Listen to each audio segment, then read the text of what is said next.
برادران اسلام، پچھلے خطبوں میں تو میں نے آپ کے سامنے صرف نماز کے فائدے بیان کیے تھے، جن سے آپ نے یہ اندازہ کیا ہوگا کہ یہ عبادت بجائے خود کیسی زبردست چیز ہے، کس طرح انسان میں بندگی کا کمال پیدا کرتی ہے اور کس طرح اس کو بندگی کا حق ادا کرنے کے قابل بناتی ہے۔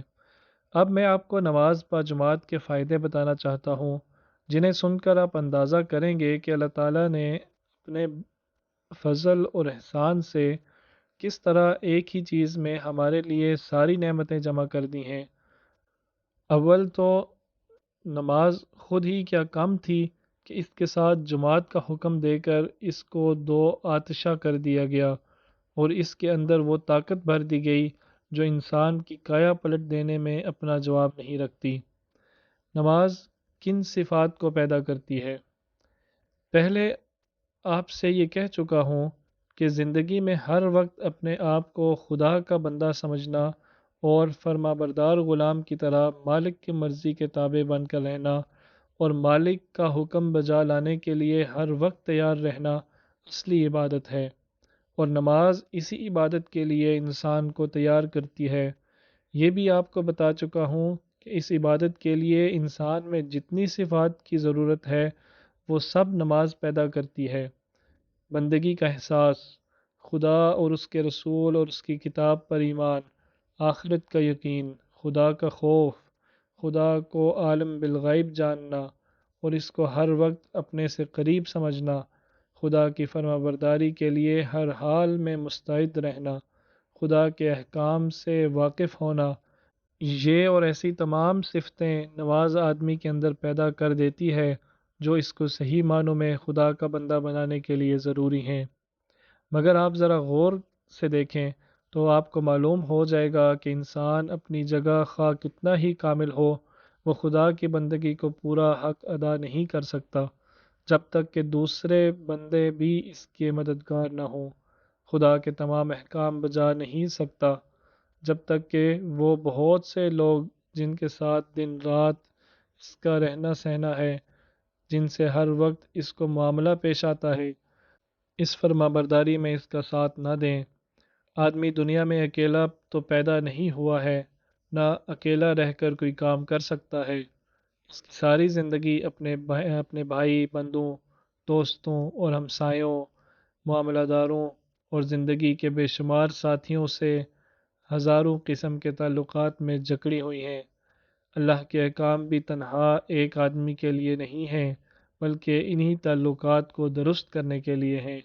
اب اگر یہ سب لوگ خدا کے احکام بجا لانے میں ایک دوسرے کا ساتھ دیں اور ایک دوسرے کی مدد کریں تو سب فرما بردار بندے بن سکتے ہیں، اور اگر سب نافرمانی پر تلے ہوئے ہوں یا ان کے تعلقات اس قسم کے ہوں کہ خدا کے احکام بجا لانے میں ایک دوسرے کی مدد نہ کریں، تو اکیلے آدمی کے لیے ناممکن ہے کہ وہ اپنی زندگی میں خدا کے قانون پر ٹھیک ٹھیک عمل کر سکے۔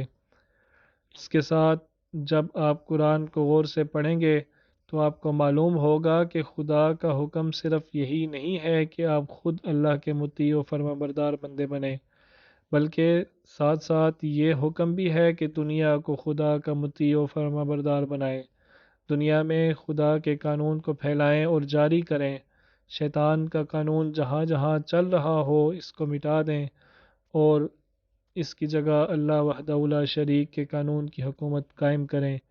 یہ زبردست خدمت جو اللہ نے آپ کے سپرد کی ہے، اس کو ایک اکیلا مسلمان انجام نہیں دے سکتا، اور اگر کروڑوں مسلمان بھی ہوں مگر الگ الگ رہ کر کوشش کریں تب بھی وہ شیطان کے بندوں کی منظم طاقت کو نیچا نہیں دکھا سکتے۔ اس کے لیے بھی ضرورت ہے کہ مسلمان ایک جتھا بنے، ایک دوسرے کے مددگار ہوں، ایک دوسرے کی پشت پناہ بن جائیں اور سب مل کر ایک ہی مقصد کے لیے جد و جہد کریں۔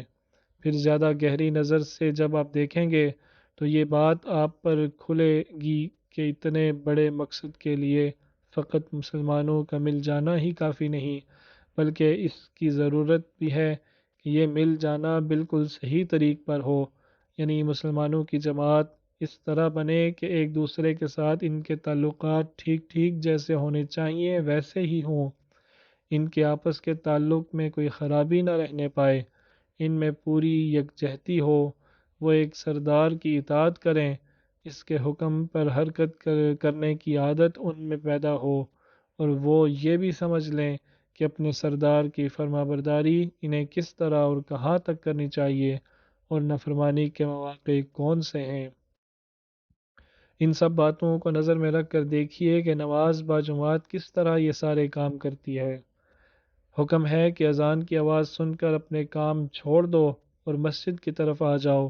یہ طلبی پکار سن کر ہر طرف سے مسلمانوں کا اٹھنا اور ایک مرکز پر جمع ہونا ان کے اندر یہ کیفیت پیدا کرتا ہے جو فوج کی ہوتی ہے۔ فوجی سپاہی جہاں جہاں بھی ہوں، بغل کی آواز سنتے ہی سمجھ لیتے ہیں کہ ہمارا کمانڈر بلا رہا ہے۔ اس کی طلبی پر سب کے دل میں ایک ہی کیفیت پیدا ہوتی ہے، یعنی کمانڈر کے حکم کی پیروی کا خیال، اور اس خیال کے مطابق سب ایک ہی کام کرتے ہیں، یعنی اپنی اپنی جگہ سے اس آواز پر دوڑ پڑتے ہیں اور ہر طرف سے سمٹ کر ایک جگہ جمع ہو جاتے ہیں۔ فوج میں یہ طریقہ کس لیے اختیار کیا گیا ہے؟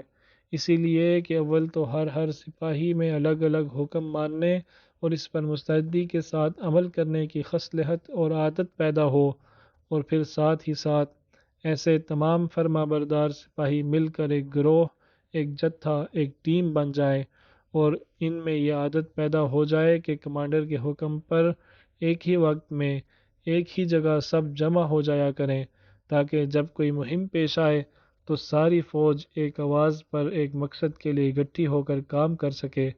ایسا نہ ہو کہ سارے سپاہی اپنی اپنی جگہ پر تو بڑے تیس مار خان ہوں، مگر جب کام کے موقع پر ان کو پکارا جائے تو وہ جمع ہو کر نہ لڑ سکیں، بلکہ ہر ایک اپنی اپنی مرضی کے مطابق جدھر منہ اٹھے چلا جائے۔ ایسی حالت اگر کسی فوج کی ہو تو اس کے 1000 بہادر سپاہیوں کو غنیم کے 50 سپاہیوں کا ایک دستہ الگ الگ پکڑ کر ختم کر سکتا ہے۔ بس اسی اصول پر مسلمانوں کے لیے بھی یہ قاعدہ مقرر کیا گیا ہے کہ جو مسلمان جہاں اذان کی آواز سنے سب کام چھوڑ کر اپنے قریب کی مسجد کا رخ کرے، تاکہ سب مسلمان مل کر اللہ کی فوج بن جائیں۔ اس اجتماع کی مشق ان کو روزانہ 5 وقت کرائی جاتی ہے، کیونکہ دنیا کی ساری فوجوں سے بڑھ کر سخت ڈیوٹی اس خدائی فوج کی ہے۔ دوسرے فوجوں کے لیے تو مدتوں میں کبھی ایک مہم پیش آتی ہے اور اس کی خاطر ان کو یہ ساری فوج مشقیں کرائی جاتی ہیں، مگر اس خدائی فوج کو ہر وقت شیطانی طاقتوں کا ساتھ لڑنا ہے اور ہر وقت اپنے کمانڈر کے احکام کی تعمیل کرنی ہے۔ اس لیے اس کے ساتھ یہ بھی بڑی رعایت ہے کہ اسے روزانہ صرف 5 مرتبہ خدائی بغل کی آواز پر دوڑنے اور خدائی چھاونی یعنی مسجد میں جمع ہونے کا حکم دیا گیا ہے۔ یہ تو محض اذان کا فائدہ تھا۔ اب آپ مسجد میں جمع ہوتے ہیں اور صرف اس جمع ہونے میں بے شمار فائدے ہیں۔ یہاں جو آپ جمع ہوئے تو آپ نے ایک دوسرے کو دیکھا، پہچانا، ایک دوسرے سے واقف ہوئے۔ یہ دیکھنا، پہچاننا، واقف ہونا کس حیثیت سے ہے؟ اس حیثیت سے کہ آپ سب خدا کے بندے ہیں، ایک رسول کے پیرو ہیں، ایک کتاب کے ماننے والے ہیں، ایک ہی مقصد آپ سب کی زندگی کا مقصد ہے۔ اسی ایک مقصد کو پورا کرنے کے لیے آپ یہاں جمع ہوئے ہیں اور اسی مقصد کو یہاں سے واپس جا کر بھی پورا کرنا ہے۔ اس قسم کی آشنائی، اس قسم کی واقفیت آپ میں خود بخود یہ خیال پیدا کرتی ہے کہ آپ سب ایک قوم ہیں، ایک ہی فوج کے سپاہی ہیں، ایک دوسرے کے بھائی ہیں۔ دنیا میں آپ کے اغراض، آپ کے مقاصد، آپ کے نقصانات اور آپ کے فوائد سب مشترک ہیں اور آپ کی زندگیاں ایک دوسرے کے ساتھ وابستہ ہیں۔ پھر آپ جو ایک دوسرے کو دیکھیں گے تو ظاہر ہے کہ آنکھیں کھول کر ہی دیکھیں گے، اور یہ دیکھنا بھی دشمن کا دشمن کو دیکھنا نہیں بلکہ دوست کا دوست کو اور بھائی کا بھائی کو دیکھنا ہوگا۔ اس نظر سے جب آپ دیکھیں گے کہ میرا کوئی بھائی پھٹے پرانے کپڑوں میں ہے، کوئی پریشان صورت ہے، کوئی فاقہ زدہ چہرہ لیے ہوئے ہے، کوئی معذور، لنگڑا، لولا یا اندھا ہے، تو خواہ مخواہ آپ کے دل میں ہمدردی پیدا ہوگی۔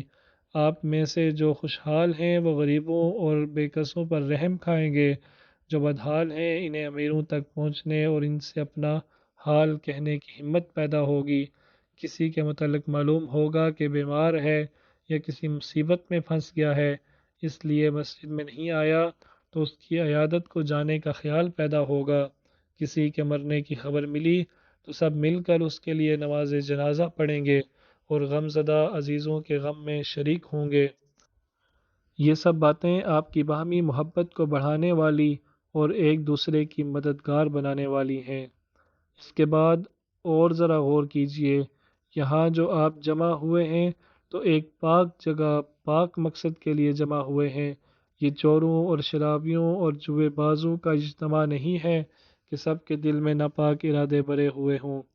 یہ تو اللہ کے بندوں کا اجتماع ہے، اللہ کی عبادت کے لیے اللہ کے گھر میں۔ سب اپنے خدا کے سامنے بندگی کا اقرار کرنے حاضر ہوئے ہیں۔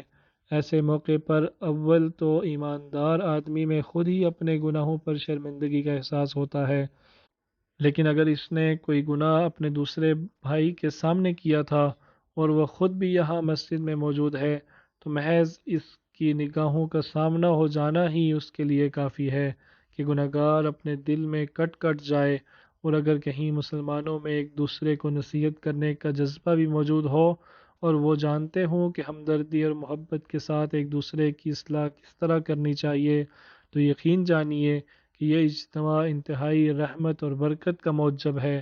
اس طرح سب مسلمان مل کر ایک دوسرے کی خرابیوں کو دور کریں گے، ایک دوسرے کی کمی پوری کریں گے اور پوری جماعت نیکوں اور صالحوں کی جماعت بنتی چلی جائے گی۔ یہ صرف مسجد میں جمع ہونے کی برکتیں ہیں۔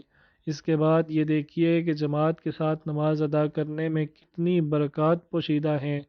آپ سب صرف ایک صف میں ایک دوسرے کے برابر کھڑے ہوتے ہیں، نہ کوئی بڑا ہے نہ چھوٹا، نہ کوئی اونچے درجے کا ہے نہ نیچے درجے کا۔ خدا کے دربار میں، خدا کے سامنے سب ایک درجے میں ہیں۔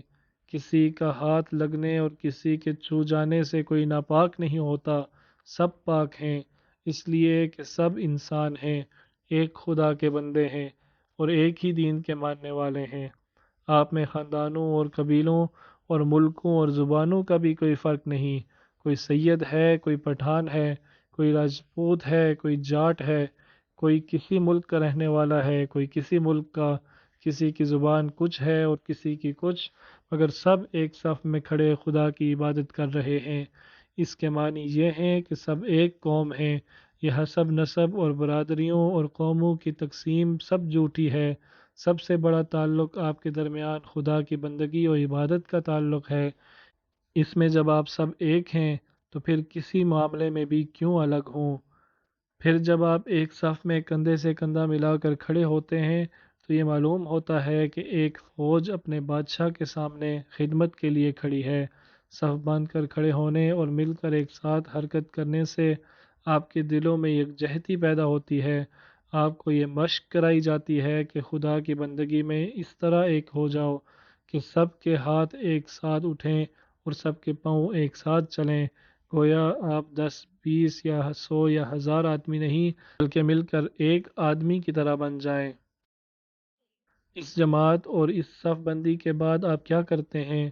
یک زبان ہو کر اپنے مالک سے عرض کرتے ہیں کہ ایاک نعبد و ایاک نستعین، ہم سب تیری ہی عبادت کرتے ہیں اور تجھ ہی سے مدد مانگتے ہیں۔ اہدنا الصراط المستقیم، ہم کو سیدھے راستے پر چلا۔ ربنا لک الحمد، ہمارے پروردگار تیرے ہی لیے حمد ہے۔ السلام علینا وعلی عباد اللہ الصالحین، ہم سب پر سلامتی ہو اور اللہ کے نیک بندوں پر۔ پھر نماز ختم کر کے آپ ایک دوسرے کے لیے سلامتی اور رحمت کی دعا کرتے ہیں، السلام علیکم ورحمۃ اللہ۔ اس کے معنی یہ ہوئے کہ آپ سب ایک دوسرے کے خیرخواہ ہیں، سب مل کر ایک ہی مالک سے سب کے لیے بھلائی کی دعا کرتے ہیں۔ آپ اکیلے اکیلے نہیں ہیں، آپ میں سے کوئی تنہا سب کچھ اپنے ہی لیے نہیں مانگتا۔ ہر ایک کی دعا یہی ہے کہ سب پر خدا کا فضل ہو، سب کو ایک ہی سیدھے راستے پر چلنے کی توفیق بخشی جائے اور سب خدا کی سلامتی میں شامل ہوں۔ اس طرح یہ نماز آپ کے دلوں کو جوڑتی ہے، آپ کے خیالات میں یکسانگی پیدا کرتی ہے، اور آپ میں خیرخواہی کا تعلق پیدا کرتی ہے۔ مگر دیکھ لیجئے کہ جماعت کی نماز کبھی امام کے بغیر نہیں پڑھتے۔ دو آدمی بھی مل کر پڑھیں گے تو ایک امام ہوگا اور دوسرا مقتدی۔ جماعت کھڑی ہو جائے تو اس سے الگ ہو کر نماز پڑھنا سخت ممنوع ہے، بلکہ ایسی نماز ہوتی ہی نہیں۔ حکم ہے کہ جو آتا جائے اسی امام کے پیچھے جماعت میں شریک ہوتا جائے۔ یہ سب چیزیں محض نماز ہی کے لیے نہیں ہیں، بلکہ ان میں دراصل آپ کو یہ سبق دیا گیا ہے کہ مسلمان کی حیثیت سے زندگی بسر کرنی ہے تو اس طرح جماعت بن کر رہو۔ تمہاری جماعت جماعت نہیں ہو سکتی جب تک کہ تمہارا کوئی امام نہ ہو، اور جماعت بن جائے تو اس سے الگ ہونے کے معنی یہ ہے کہ تمہاری زندگی مسلمان کی زندگی نہیں رہی۔ صرف اسی پر بس نہیں کیا گیا، بلکہ جماعت میں امام اور مقتدیوں کا تعلق اس طور پر قائم کیا گیا جس سے یہ معلوم ہو جائے گا کہ اس چھوٹی مسجد کے باہر اس عظیم الشان مسجد میں جس کا نام زمین ہے، آپ کے امام کی حیثیت کیا ہے، اس کے فرائض کیا ہیں، اس کے حقوق کیا ہیں، اس کو کس طرح اس کی اطاعت کرنی چاہیے اور کن باتوں میں کرنی چاہیے، اور وہ غلطی کرے تو آپ کیا کریں، کہاں تک آپ کو غلطی میں بھی اس کی پیروی کرنی چاہیے، کہاں آپ اس کو ٹوکنے کے مجاز ہیں، کہاں آپ اس سے مطالبہ کر سکتے ہیں کہ اپنی غلطی کی اصلاح کرے، اور کس موقع پر آپ اس کو امامت سے ہٹا سکتے ہیں۔ یہ سب گویا چھوٹے پیمانے پر ایک بڑی سلطنت کو چلانے کی مشق ہے جو ہر روز 5 مرتبہ آپ سے ہر چھوٹی مسجد میں کرائی جاتی ہے۔ یہاں اتنا موقع نہیں ہے کہ میں ان ساری تفصیلات کو بیان کروں، مگر چند موٹی موٹی باتیں بیان کرتا ہوں۔ حکم ہے کہ امام ایسے شخص کو بنایا جائے جو پرہیزگار ہو، علم میں زیادہ ہو، قرآن زیادہ جانتا ہو اور سن رسیدہ بھی ہو۔ حدیث میں ترتیب بھی بتائی گئی ہے کہ ان صفات میں کون سی صفت کس صفت پر مقدم ہے۔ یہاں سے یہ تعلیم بھی دی گئی ہے کہ سردار قوم کے انتخاب میں کن باتوں کا لحاظ رکھنا چاہیے۔ حکم ہے کہ امام ایسا شخص نہ ہو جس سے جماعت کی اکثریت ناراض ہو۔ یوں تو تھوڑے بہت مخالف کس کے نہیں ہوتے، لیکن اگر جماعت میں زیادہ تر آدمی کسی شخص سے نفرت رکھتے ہوں تو اسے امام نہ بنایا جائے۔ یہاں پھر سردار قوم کے انتخاب کا ایک قاعدہ بتا دیا گیا۔ حکم ہے کہ جو شخص جماعت کا امام بنایا جائے وہ نماز ایسی پڑھائے کہ جماعت کے ضعیف ترین آدمی کو بھی تکلیف نہ ہو۔ محض جوان، مضبوط، تندرست اور فرصت والے آدمیوں کو ہی پیش نظر نہ رکھے کہ لمبی لمبی قرات اور لمبے لمبے رکوع اور سجدے نہ کرنے لگے، بلکہ یہ بھی دیکھیے کہ جماعت میں بوڑھے بھی ہیں، بیمار بھی ہیں، کمزور بھی ہیں اور ایسے مشغول بھی ہیں جو جلدی نماز پڑھ کر اپنے کام میں واپس جانا چاہتے ہیں۔ نبی صلی اللہ علیہ وسلم نے اس معاملے میں یہاں تک رحم اور شفقت کا نمونہ پیش فرمایا ہے کہ نماز پڑھانے میں کسی بچے کے رونے کی آواز آ جاتی تو نماز مختصر کر دیتے تھے تاکہ اگر بچے کی ماں جماعت میں شریک ہے تو اسے تکلیف نہ ہو۔ یہ گویا سردار قوم کو تعلیم دی گئی ہے کہ وہ جب سردار بنایا جائے تو قوم کے اندر اس کے طرز عمل کیسا ہونا چاہیے۔